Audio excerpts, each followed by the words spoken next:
इस तरह की डिवोशन, अनफ्लिंचिंग डिवोशन फ्रीडम के लिए, जब इस तरह से आप अपने आप को फ्री करने के लिए कर्तव्य करते हो, काम करते हो, ऐसी चीजों को तो सूरज, चांद और गैलेक्सीज भी पहचान जाते हैं और आपके सामने से हट जाते हैं, आपको रास्ता देते हैं आगे जाने के लिए।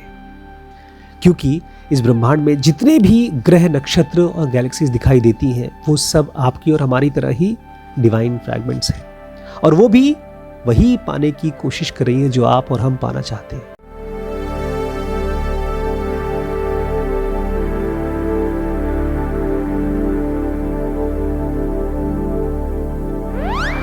नमस्कार दोस्तों, स्वागत है आपका ज़ेन योगा चैलेंज 2023 में।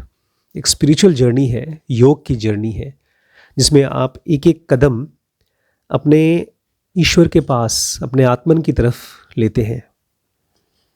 अब तो काफ़ी आगे आ चुके हैं। हम लोग पढ़ रहे हैं the glamour of liberation from bondage to the ego.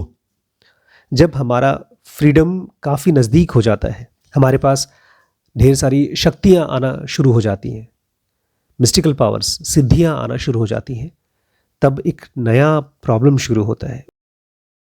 जैसे ही आपके पास सिद्धियाँ आती हैं, कुछ लोग ऐसे लोग भी हैं जिनको और छोटे मोटे पावर्स भी मिलते हैं, जो कि जूनियर एमडी की वजह से, मतलब सेक्शन 3 की वजह से मिलते हैं। यहाँ पर एक चीज़ ज़रूर बहुत क्लियर करना चाहती है, जब भी आपके अंदर में से कोई मिस्टिकल चीज़ होती है, बाहर कोई एक्टिविटी होती है, तो वो आपके पैरामेंटल सेंटर की वजह से होती है। लेकिन जब आप आत्मन तक पहुंच जाएंगे, तब आपको पहली बार एहसास होगा कि आप अपने कंट्रोल में हैं। इसको समझिए, एक छोटा बच्चा है, वो चलने की कोशिश कर रहा है, 5 कदम चल पाता है, फिर गिर जाता है। आप पहली बार साइकिल या मोटरसाइकिल चलाते हैं, डर लगता है, गिर जाते हैं, चोट लगती है। लेकिन जब आप एक्सपर्ट हो जाते हैं, तब आप कहते हैं मैं एक साइकिलिस्ट हूँ या मैं चल सकता हूँ। इनफैक्ट कहने की जरूरत नहीं होती, आप नेचुरली साइकिल चला पाते हैं, चल पाते हैं।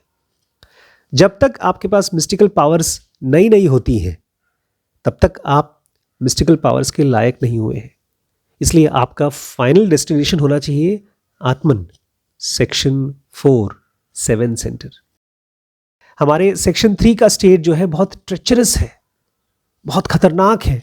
बहुत कम लोग ऐसे होते हैं जो इस वार्निंग अभी हम दे रहे हैं उसको याद रखते हैं, और वो गोल गोल इसी दुनिया के चारों तरफ घूमते रहते हैं। एक नई स्टेज है दोस्तों, मिस्टिकल पावर्स आने की एक नई स्टेज है। ये एक स्टेशन है, ये डेस्टिनेशन नहीं है। जैसे आप गाड़ी से या फ्लाइट से जाते हैं तो बीच में बीच के स्टेशंस पड़ते हैं, आप उस पर उतर नहीं जाते हैं। ये भी एक स्टेशन है। अगर आपके पास इस फिजिकल बॉडी में से पावर मिल गई या मॉलिक्यूलर बॉडी की पावर मिल गई तो अच्छी चीज़ है, लेकिन फिर भी ये फ्रीडम नहीं है। जैसे पहले आपके पास हाथों से, अपनी अकल से, अपने नौकरी से आपके पास पावर थी, आप अपने से कमज़ोर को दबा सकते थे। ठीक ऐसे ही अब आपको और बड़ी पावर मिल गई है।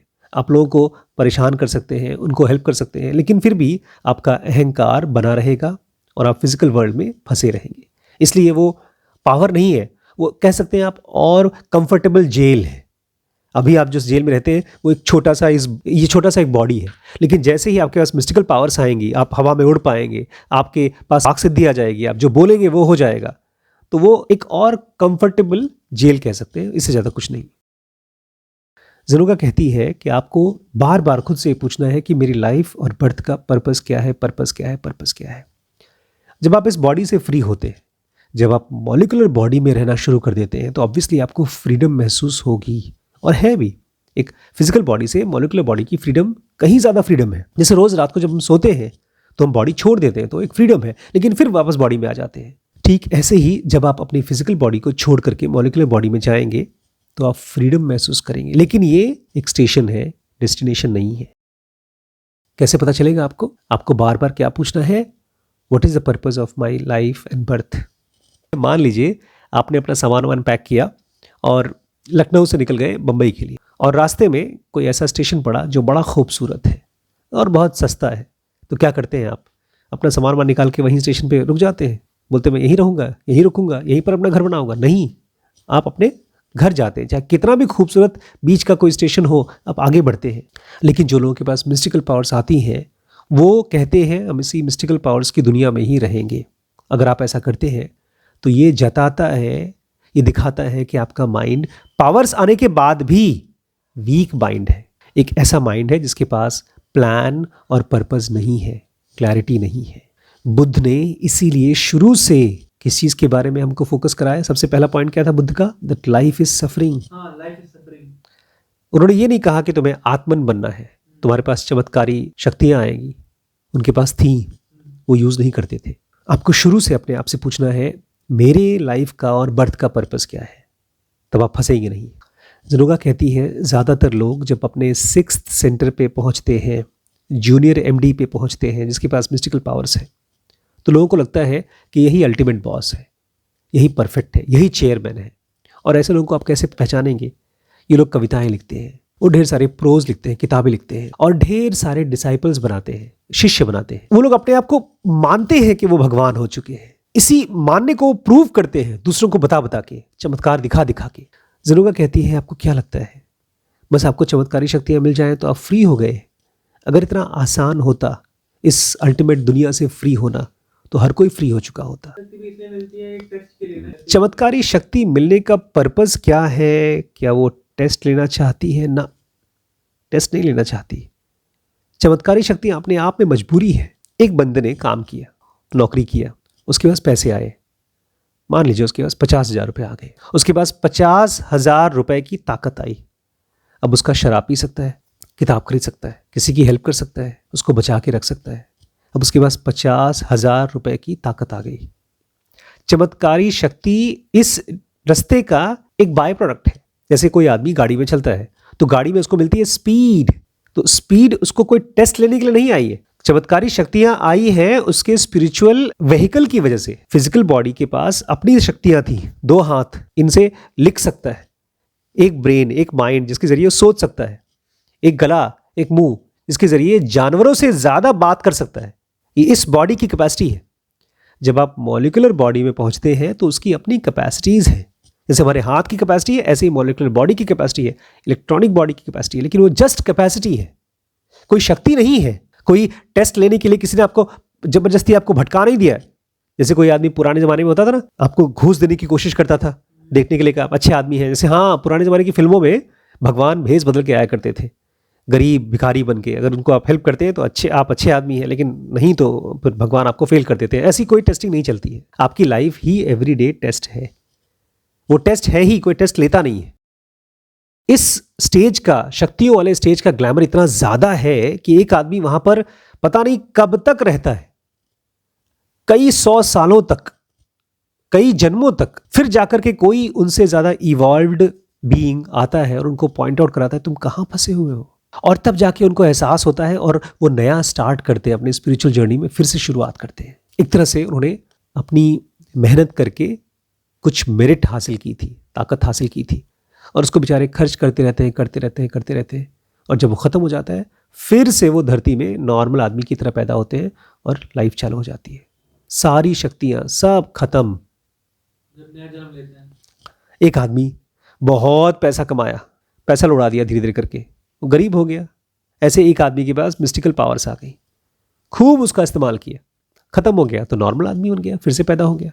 अगर आप ज़रूर सीख चुके हैं, समझ चुके हैं, तो आपको 24 घंटे एहसास होना चाहिए कि आपको चाहिए freedom from bondage, freedom from bondage. और किसी भी स्टेज पर आप इस फ्रीडम को रिलेटिव फ्रीडम मत मानिएगा कि यार पहले से तो ज़्यादा फ्री हो ना तो ठीक है, ऐसा मत करिएगा। आपका एम होना चाहिए एब्सोल्यूट फ्रीडम, वो अंत वाला फ्रीडम जिसके बाद कोई कम बैक नहीं है। और अगर इसके लिए आपको वेट करना पड़े समय के अंत तक, एंड ऑफ द टाइम तक, और इस दुनिया के एंड होने तक, तो कोई बात नहीं, वेट कर लीजिए, मेहनत करिए, थक करके भी इसको अपनी मंजिल मत मान लीजिएगा। जो आपने मांगा है, आपने लाइफ से मांगा है फ्रीडम, जब तक आपको कंप्लीट फ्रीडम नहीं मिलती है तब तक आप फ्रस्ट्रेशन में, थकावट में भी एक्सेप्ट मत कर लीजिए कि शक्तियां फ्रीडम है। हम आपको एक चीज पक्का करते हैं, अश्योर करते हैं कि इस तरह की डिवोशन, अनफ्लिंचिंग डिवोशन फ्रीडम के लिए, जब इस तरह से आप अपने आप को फ्री करने के लिए कर्तव्य करते हो, काम करते हो, ऐसी चीजों को तो सूरज, चांद और गैलेक्सीज भी पहचान जाते हैं